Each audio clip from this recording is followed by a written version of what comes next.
నా వల్ల నువ్వు ఇలా దేవదాసుల నాశనం అయిపోవడం నేను చూడలేనురా. చూడలేకపోతే వెళ్ళి చావే. బొంగులో దిద్ది నా లైఫ్.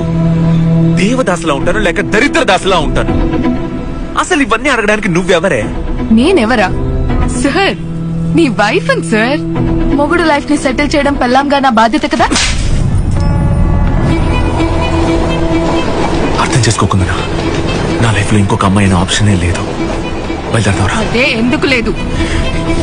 ఎందుకు లేదు? ఇంట్రెస్ట్ లేదు. అదెలా స్కూల్ ఆపుతాను కాలేజ్ లో ఆపుతాను తిరిగి నీకు తక్కువ ఇంట్రెస్ట్ లేకుండా పోతుంది. అదే కొందరు నాకు తెలియట్లేదు. నీకంటే ముందు నా లైఫ్ లో 100 మంది అమ్మాయిలు ఉండొచ్చు, కానీ నీ తర్వాత ఒక్క అమ్మాయిని కూడా నా జీవితంలో ఆలోచించలేకపోతున్నా.